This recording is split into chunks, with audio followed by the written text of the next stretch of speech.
Reading with your kids. Hola, ni hao, konnichiwa, assalamu alaikum, shalom, mahaba, ciao, bonjour, namaste, jumbo, bienvenidos. Hey, my name is Jed. Welcome to Reading with Your Kids. We're coming to you from the beautiful, wonderful, historical neighborhood of Reedville, located in the southwest corner of Boston, Massachusetts. We are so very honored and absolutely delighted that you're joining us in our mission to help all families grow closer through reading.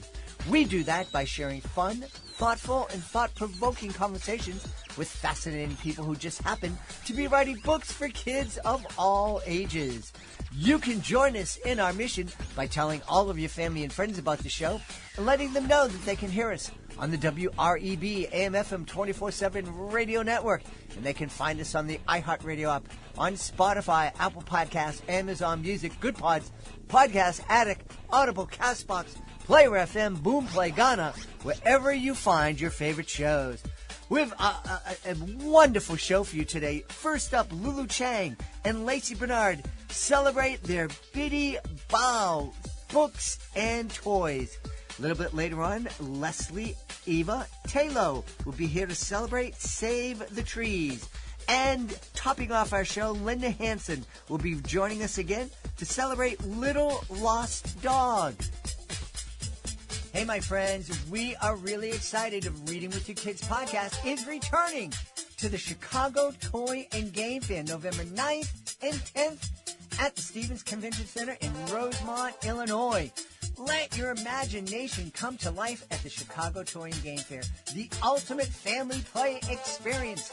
Dive into hands-on fun with the hottest new toys and games, meet the inventors behind your favorite products, and even get a sneak peek at what will top holiday wish list this year.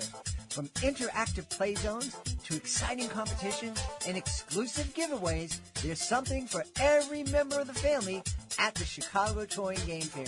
And don't miss the Young Inventor Challenge, where kids showcase their creativity and innovation. Who knows? You just might meet the next big inventor. Join us at the Donald E. Stevens Convention Center in Rosemont, Illinois, November 9th and 10th.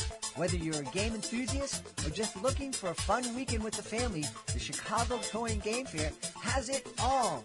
And like I said, the Reading with Your Kids podcast will be there, and you may have a chance to be heard on the show. Get your tickets today and bring the magic of play to life. Visit shytag.com for details, and be sure to use the discount code READ, R-E-A-D, at checkout to save on tickets. My friends, I think we're going to have a great time because I was just chatting with our guest for about 20 minutes, and we've had a great time. We should have hit record 20 minutes ago. Joining from Southern California, our guests are the driving force and the founders of Bitty Boa. Please welcome to the show. First, Lulu Cheng. Hey, Lulu, how are you? Hi, everyone. Good morning. And also joining us from Southern California is Lacey Benard. Lacey, what's going on? Hi there, Jed. Thanks for having us today. It's great to talk to you. I'm really excited. Lacey, why don't we start with you? Tell us what's Bitty Boa all about. Oh, yeah. Bitty Boa is a crazy little venture that somehow we found ourselves on.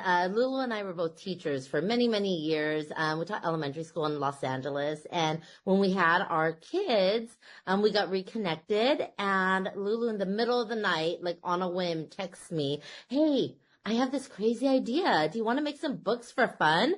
It'll take no time. It'll be a no-time hobby." And silly me, like I believed her. I was like, yes, no time hobby. I have a, 6-month-old. That sounds great.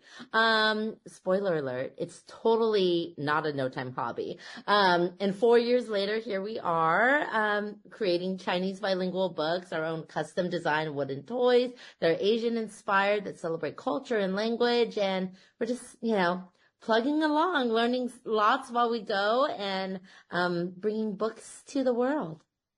Now, Lulu, I have to ask, this text in the middle of the night where you were promising that it would take no energy at all. Did you actually believe that, or is just, this is the way I can rope Lacey in. She'll be easy. Well, I just helped her get her daughter to sleep through the night. So now she has plenty of owed her. time on her I hands. owed her life. No, I really thought it was a hobby. Like, I really thought, okay, well, we were talking, well, if we make a book and we print, however many we need to, if it doesn't sell, we'll gift it to our friends. That was the course, right? I mean, it was something that I just thought it would be fun to do, give it a try. And we just never knew that, our community would be so accepting and loving and supportive, all the things. And we couldn't say no to keep going. So 4 years later, this is where we are. Still learning. Isn't that a wonderful thing? We come up with this idea and we go, okay, yeah, it's just going to be fun and, going to spend some time with Lacey. And then all of a sudden everybody's like going, no, you got to do more. Get a baby to sleep and do more. It just momentum. It just gathered momentum very quickly. And as Lulu said, we have a very hard time. Like, it's the teacher in us, right? It's like, you need a book. You need a book. Well, you also need a book. We'll help you make that. Like, we'll make that happen for you. So like our books are offered in 3 different varieties. We have 2 different versions in Mandarin as well as Cantonese.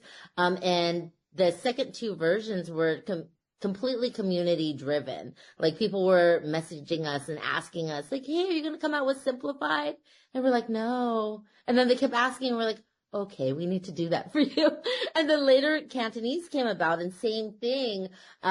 We ended up putting up an interest list, and within a month and a half, there were 400 families signed up on this interest list that they really, really wanted Cantonese books. And so, we just couldn't say no.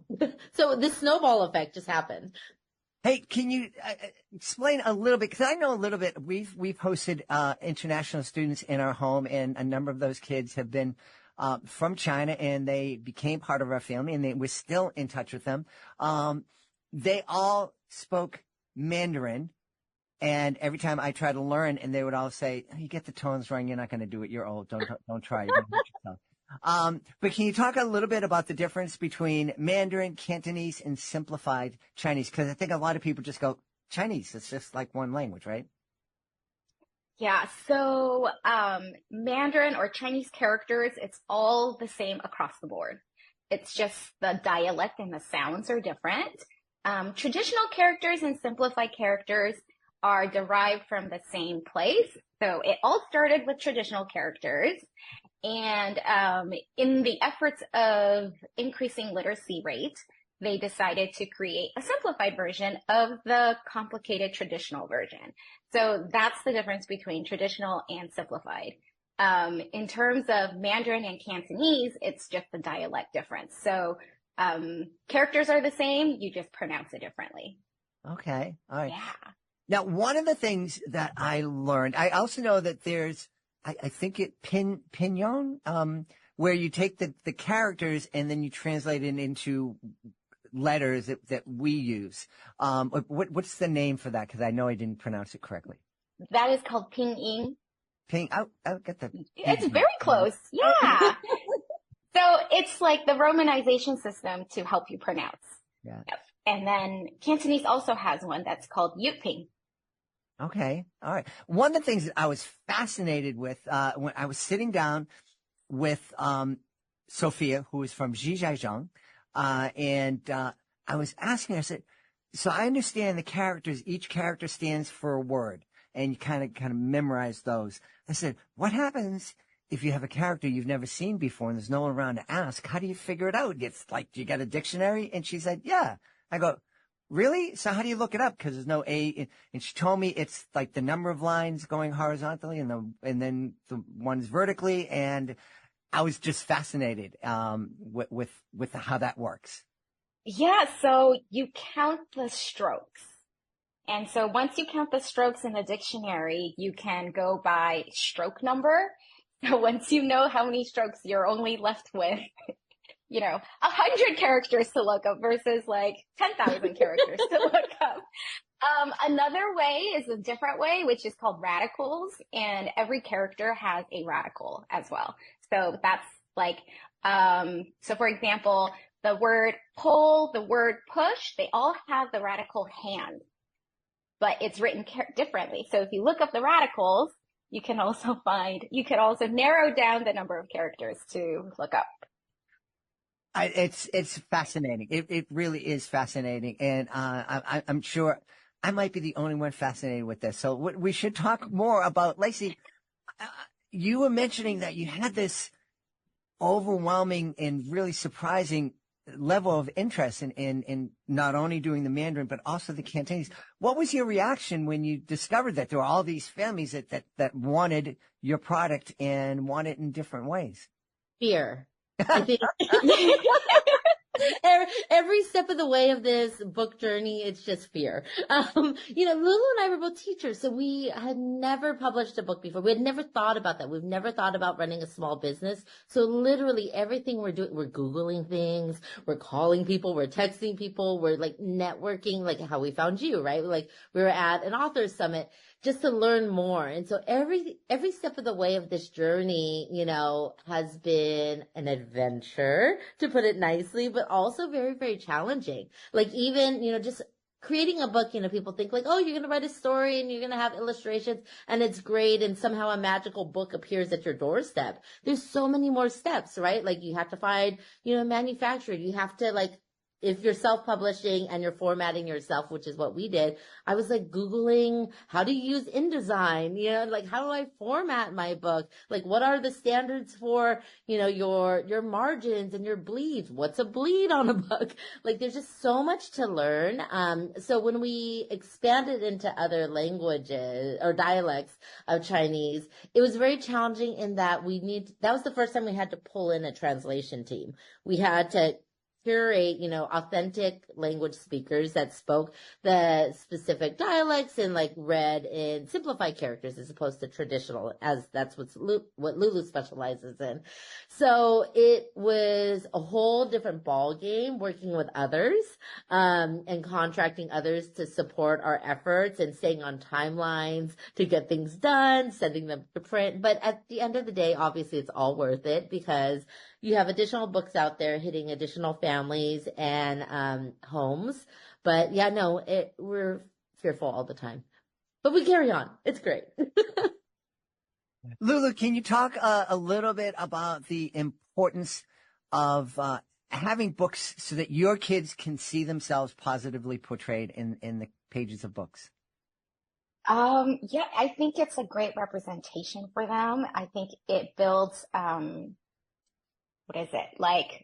self-awareness and to build self-confidence. I know that speaking Chinese, even in public, is something very hard for them. They feel embarrassed. But when we go to the pop-ups and when we go to events and the kids come with us, they are starting to see and recognize that it's okay to be a little different sometimes, and it's okay to look different, and it's okay to speak a different language, because at the end of the day, that's a superpower that you have, and it builds connections with others that are similar to us. And for my family in particular, it was to keep the culture alive. My parents live in Taiwan full time. And being here, their only means to communicate is really through FaceTime. And if there is no language passed between a FaceTime communication call, there was no relationship to be built. Mm-hmm. And that was really my source of energy, my source of inspiration to keep that language, at least in my house, and to help. And I know that other families like mine were struggling as well. My husband speaks mainly English, so I am the only person to keep this language in the house. And, by showing them books, I do recognize that they're proud, and I hope other kids will feel the same way. Yeah.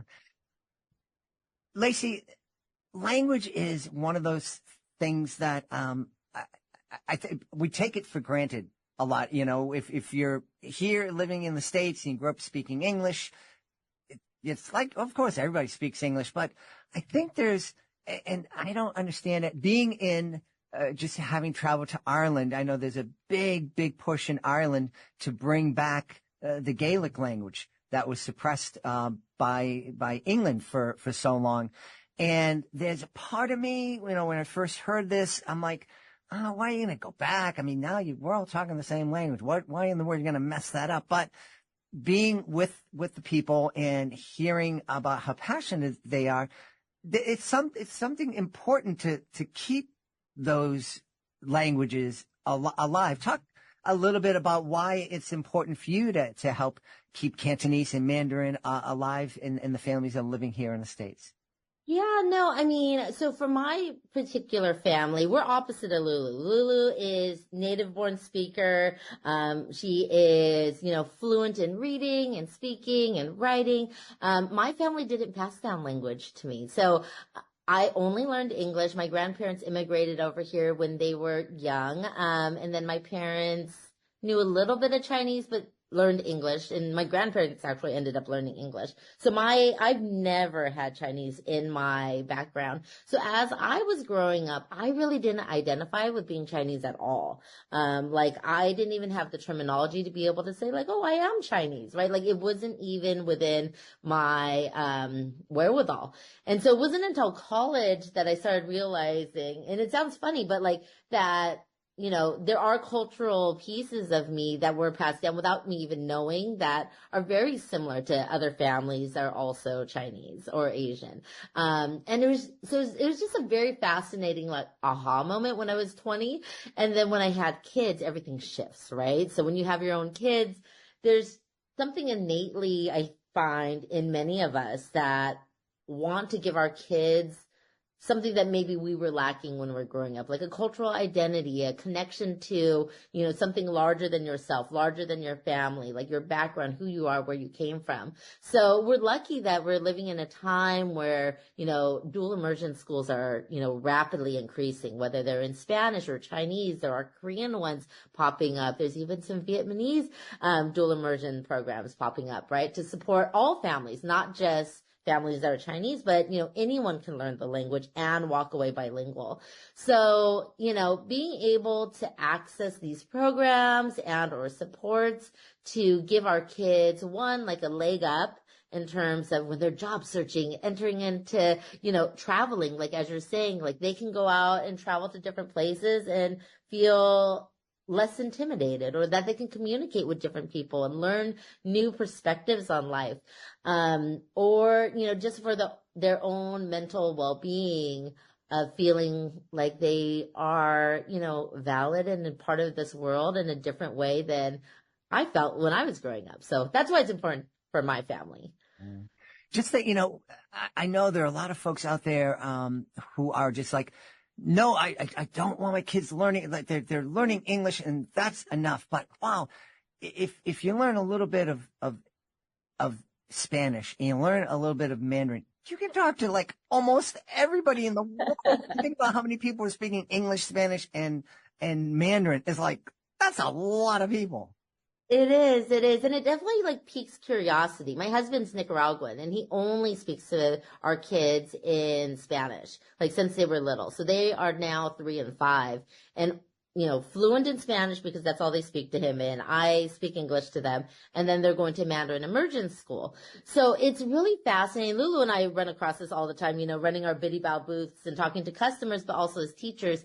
There's this misconception about bilingualism that it will confuse the kid.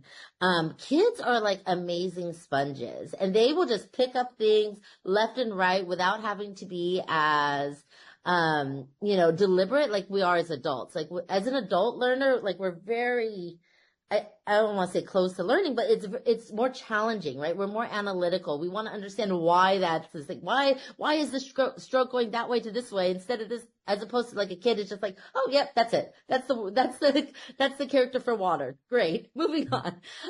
So it's just, it's the perfect time, especially for kids when they're young, to be exposed to as many languages as possible. And, there's so many supports. You can turn on Netflix to different languages. You can be watching YouTube videos. There's, games and toys and books. And even if it's not your particular culture's language, just being able to see that there are different languages out there is so important for families and kids and, just all of us all together collectively. Yeah. Lulu, you were mentioning earlier that your kids are a little embarrassed. They got the Chinese and they talk to you at home, but not in public. And my kids are the same way with, my son grew up with he spoke Spanglish for the first 4 or 5 years of his life. But it's at the point now that they're young adults, it's like, I don't want to make a mistake, and I can understand Spanish and I can read it, but I don't want to speak it because I might make a mistake. On the other hand, I'm almost 100, and to me, I walk around El Salvador, and it's like, yeah, I'm using the wrong word. I don't care. Care if I'm making a mistake. Yeah. How can we encourage our kids to just give it a shot? And you make a mistake, you make a mistake. No, you'll learn how to say it right the next time. I think a lot of times I let them know I make mistakes. And at the end of the day, they know that if adults make mistakes, it's okay for children to make mistakes and to own up to it, right? Like, yeah, I spoke that terribly. Like, we try to learn Cantonese at home. Grandparents speak Cantonese. And it's just a laughing moment, right? Because we're all trying to speak it. And as great as we are in Mandarin, Cantonese is another complete different dialect that we just can't get the tones right. We sound so terrible, but we still do it at least at Cantonese restaurants, And so, any opportunity you can, like, you just try to do it with them and do it together. So, there's force in numbers, right? There's strength in numbers. So that's how I try to do it in my house. Well, I am glad I'm not the only one who has trouble with the tones. Yes. The Cantonese has more. Oh, no. Yeah. When I sat down, I don't know what app it was, but when we first started and having kids from China live with us, and I'm like, I'm going to learn this. And then I started a lesson, and I found out there's four tones. This A can sound 4 different ways, and I can barely, I understand the difference in the tone, and like now I'm going to, now. And Cantonese is more, so I definitely not credit. Yeah. Lacey, we should probably spend some time talking about the different books and products that our Bitty Boa are offering. So talk first about the board books that you have, please. Yeah, so we have currently 14 board books, and they range in different topics. So we obviously, as authors, love to write about our favorite things. So we have a lot of, Lulu and I have a lot of food-related books. We have a dim sum book and a boba book and a hot pot book. We do have a zodiac book. We have a Chinese New Year book, a mid-autumn book, and then all of our books, since we're teachers and moms now, we definitely try to incorporate like a learning skill. So like our dim sum book is counting with dim sum. So it's learning your numbers while you're looking at delicious foods. And our, our snow ice book has all of the colors in there. So we double up on topics. And then all of our books also have QR codes on the back that you could scan for audio of the books being read, which makes it really helpful in terms of listening to all those tones that you were just mentioning.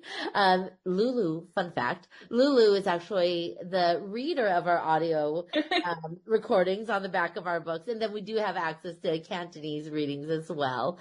And then, Jed, we're so crazy. Lulu and I just decided we had not enough things to do. So we decided we needed some wooden toys in our lives. So we took our books and the art that's in there and designed some custom wooden toys. We're currently up to 5 different wooden toy sets. Some of them are wooden and magnetic. One of them's a pull toy, but all Asian inspired. So super, super fun to play with. And those have been very, very popular. So that's been fun to embark upon. That's again, it's crazy. It is crazy. Mom and entrepreneurs. I guess you guys are I'm not even going to try to say that word. One of the things I do want to, because we talked a lot about representation and how your books are really helpful for kids from Chinese families to see themselves. Being an old white guy, I think it's just as important for people like me to have a chance to look through the window that a book can be, to see different cultures and to understand not only that there's this great diversity that we can celebrate, but there's also, at the end of the day, you and I have a lot more in common with each other than we don't, and that we are all part of one beautiful human family. Yes, I totally agree. I think our books also show that because the foods are the most easy way to connect. And we find that, when we go to these events, the people that stop by are because they notice the food items. The book that says boba, it doesn't matter who you are, where you're from, what age you are. You stop and say, I need to check out this boba book because what's in there, And then it talks about emotions. And what do we know? We all have these emotions, right? So it's such an easy way to connect when you put something that is common, right? That it's knowledgeable, it's easy to digest and understand, and easy to drink, and people love it. So yeah, it just makes conversation easy, and yeah. Well, food is one of those things that just binds us. And I was mentioning Sophia, her and I love to cook. She loves to cook. And we would cook, and she would teach me how to cook different things, and I would teach her how to. There's a tradition, I guess, in China that on your birthday, you have this long noodle. Long noodle. And the longer it is, the longer you're going to live. And so when my birthday was coming up, she was determined to make me from scratch a long noodle. And she worked so hard on it all day long. I don't know. And she wouldn't let me. We made dumplings together from scratch, and that was beautiful all day. It was the most delicious things in the world. But the day when she was making this noodle, she goes, "No, you can't be here, Daddy. You have to go. And so I went away, and I don't know what happened. But when it was time for me to get my big long noodle, it was all broken up, and she, I really want you to live a long time. I don't know. It felt so bad. That's so sweet. She's a very sweet young woman, and I'm really so thankful that we're in touch with all those kids, and they are part of our families, and it's wonderful watching them now that they're young adults and they're successful. And I hope that your books would encourage other families to do that, to reach out and to be open to, if not hosting kids from different countries in your home, at least going out of your way to find out more about different cultures and to develop friendships with people from all over the world. Yeah, absolutely. I mean, there's an amazing bilingual community out there, and we interact with a lot of them on Instagram, a lot of them on Facebook. Facebook has Facebook groups that you can join, multilingual groups, multicultural groups, and it's just so amazing, the love and support and, the problem solving that happens in these groups, in terms of not only like creating products similar like to ours, but also, how to raise a bilingual child, what strategies work. Hey, we have questions about, my kid is getting older. They're resistant to using, language outside of English. How do I combat that? And, parents like Lulu, who are seasoned veterans now that their kids aren't as young, she has some tips and tricks. And so, community around us is just enveloped with so much love and support, and it's just been so helpful, and I encourage anyone to look for those opportunities. Yeah. Well, we should tell everybody where they can go if they are looking to learn more about Bitty Boa, your books, your toys, and also if they want to learn more about both of you. Absolutely. Our website is www.bittybao.com. All right. And you can follow us on Instagram, and you can chat with Lacey all day. It's at bitty.bao. So BITTY.BAO. Thank you. We've had a wonderful time speaking to the driving forces behind Bitty Boa. Our guest has been Lacey Benard and Lulu Cheng. My friends, Shay, thank you so much for being with us. Thank you, Cheng. Hey, my friend, Jedley here. We all know that for kids to develop a lifelong passion for reading, they need to get engaged with books that spark their imaginations and interests. Wouldn't it be great if they also got interested in history and geography at the same time? That's where the great fantasy book series that kids simply can't put down, The Adventures of Jimmy and Andrew, come in.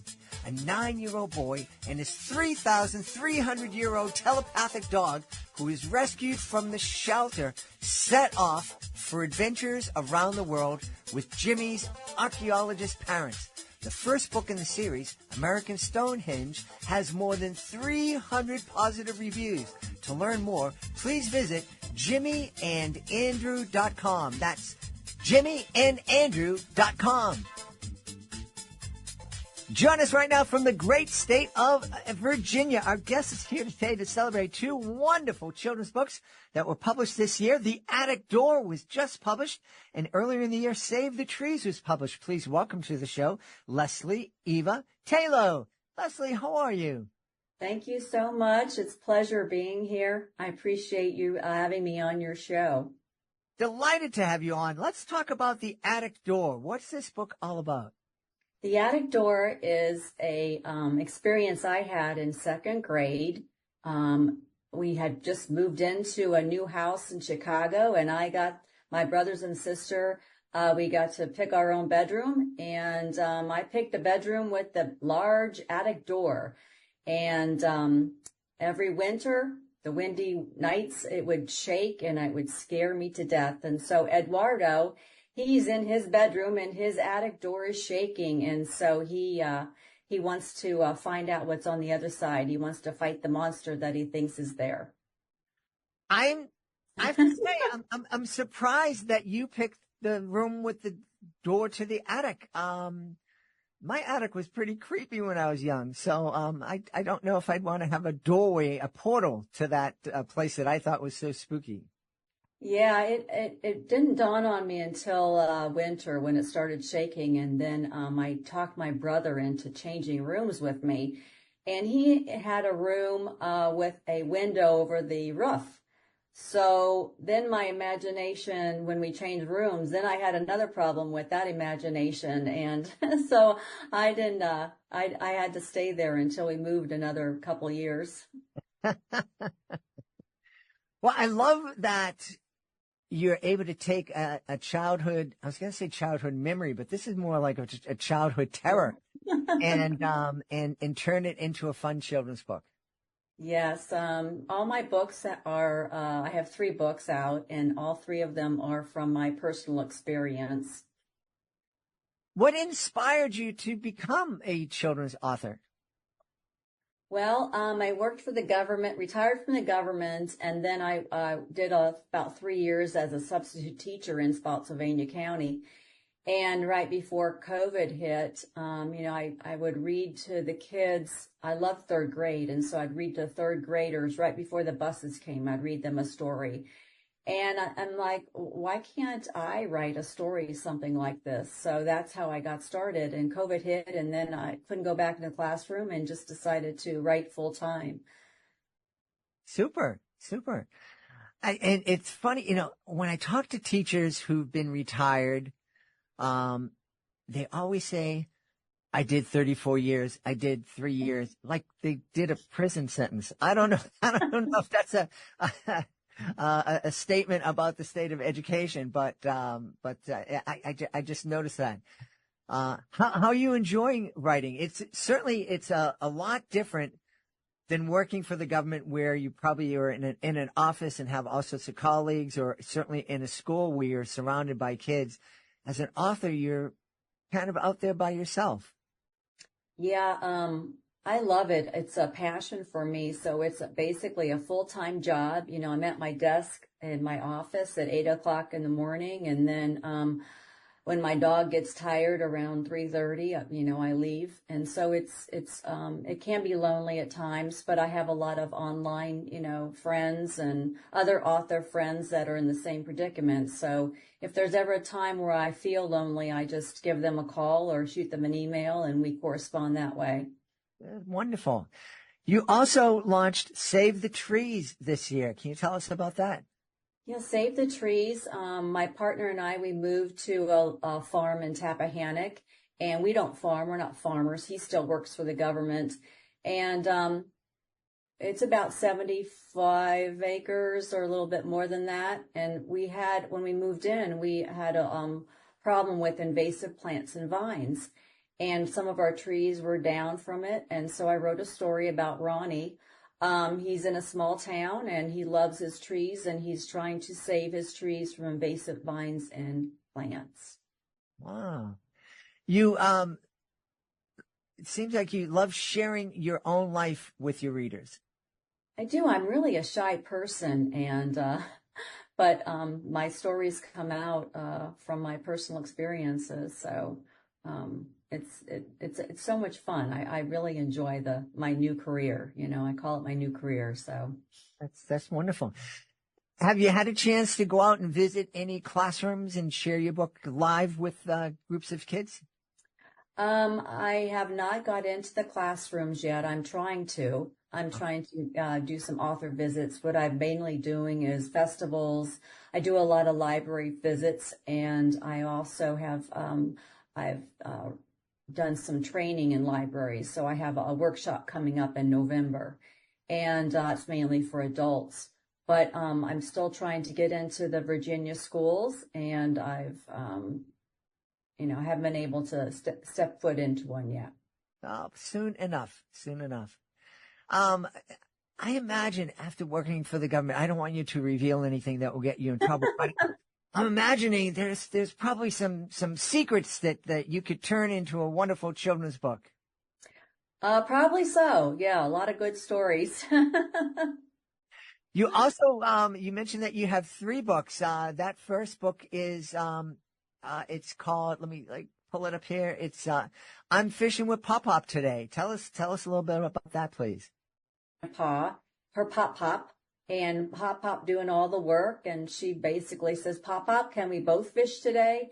And it came about from my grandson fishing. We have a pond in the back, about 2-acre pond, and we have the grandkids come out there and fish.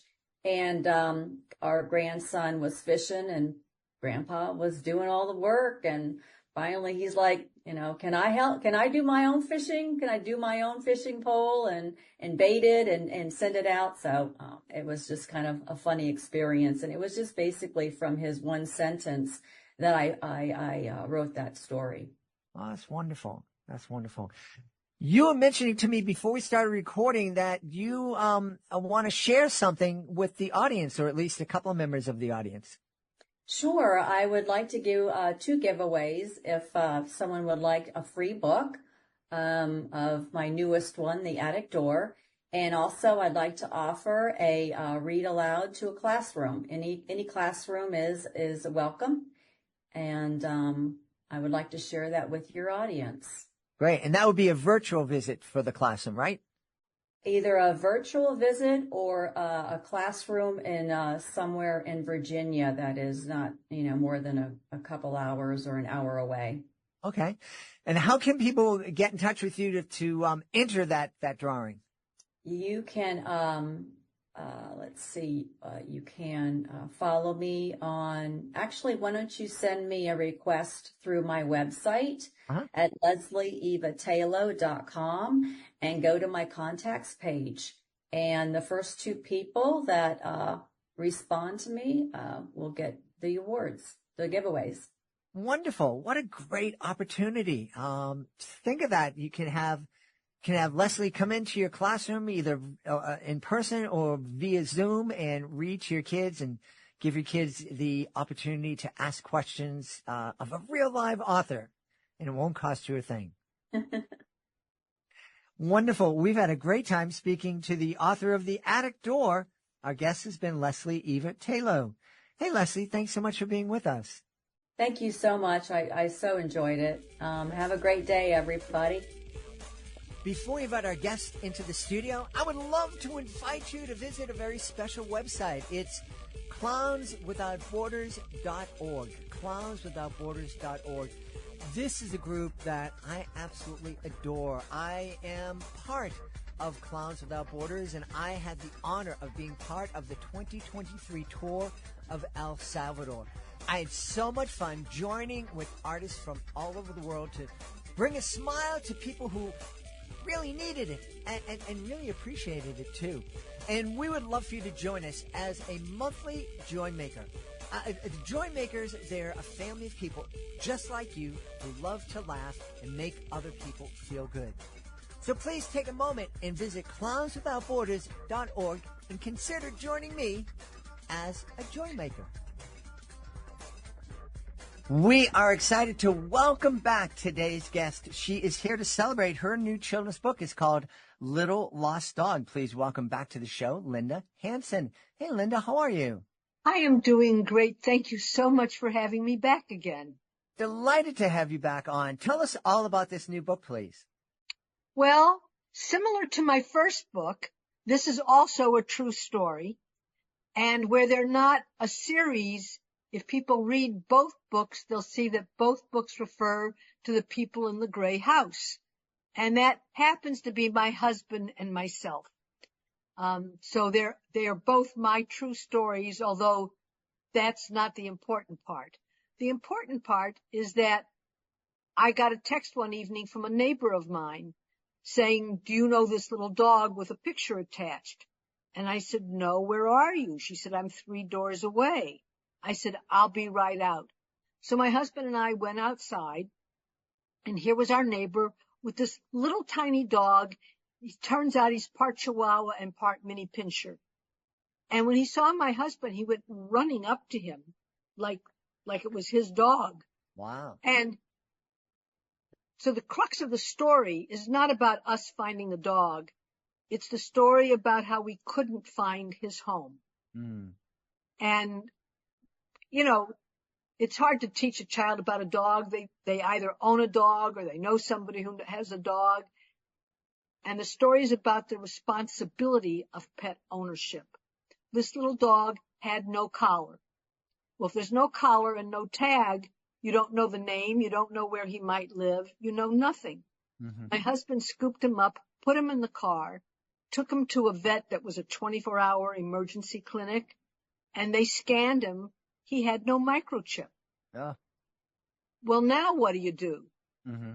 So we did everything, and the story is about that the people in the gray house did everything they could to try to find his home.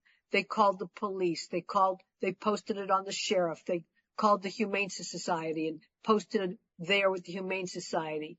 The people in the gray house took him to several local vets, thinking that somebody would walk in and go, "Oh, I know that little dog."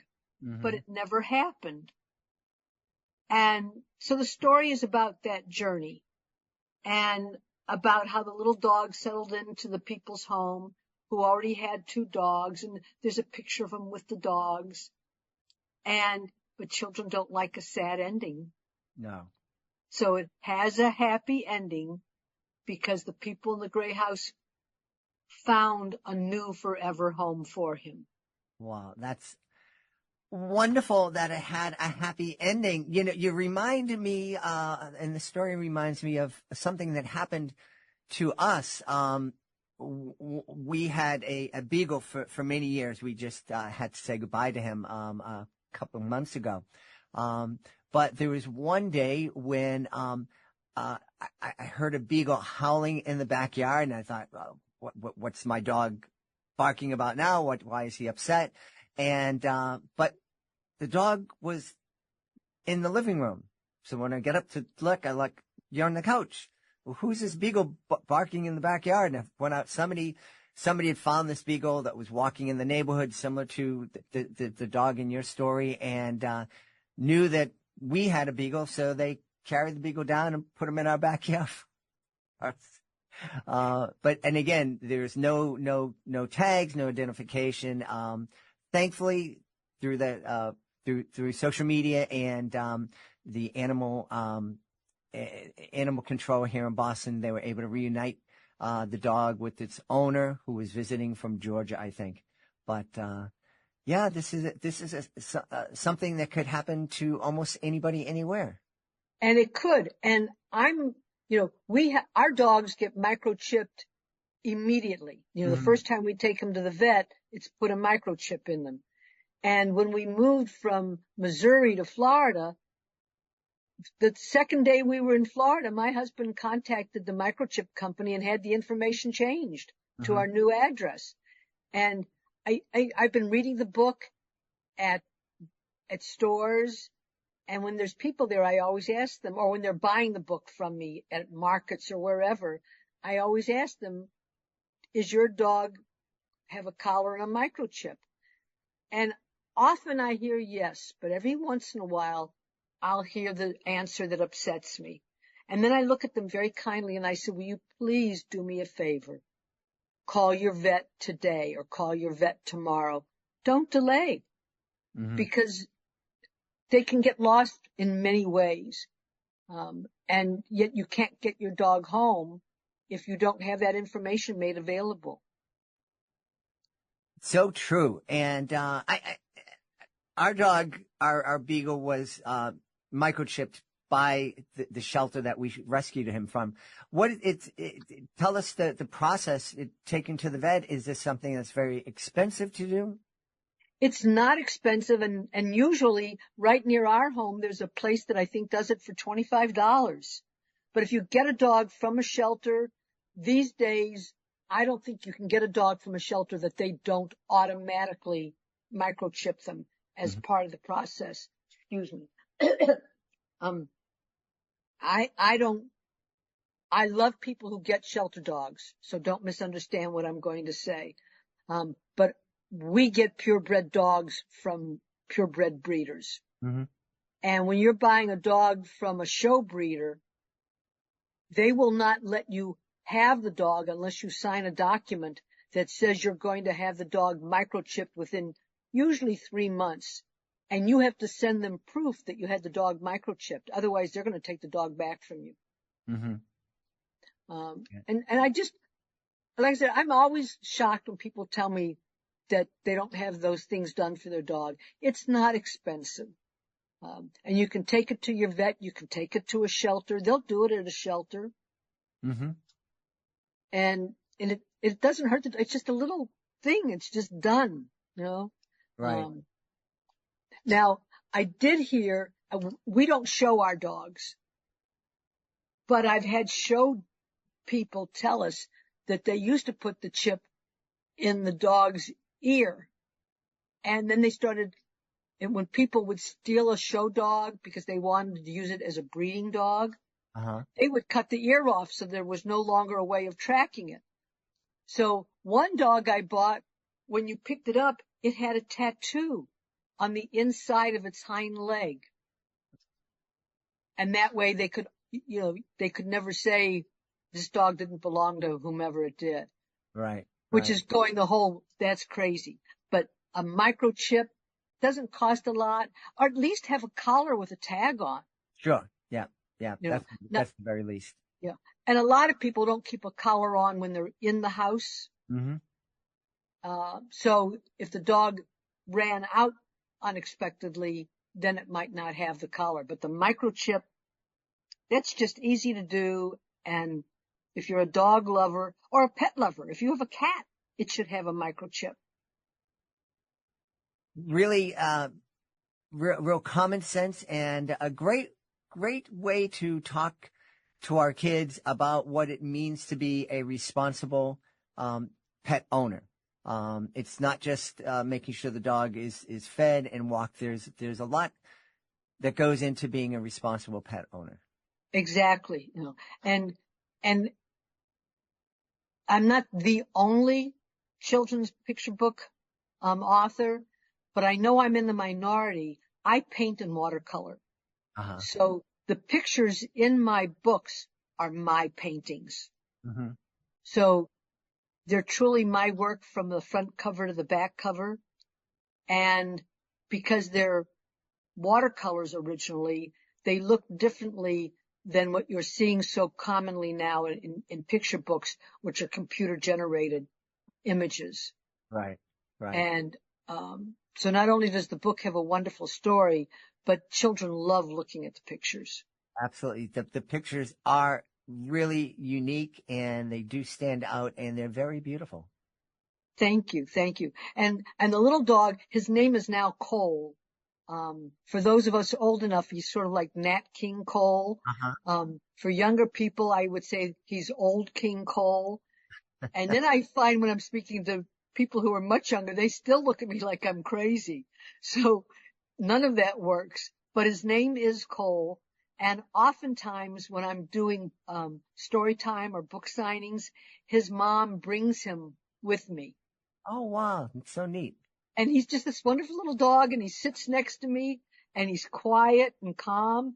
And then afterwards, all the children want to pet him, or the adults want to pet him.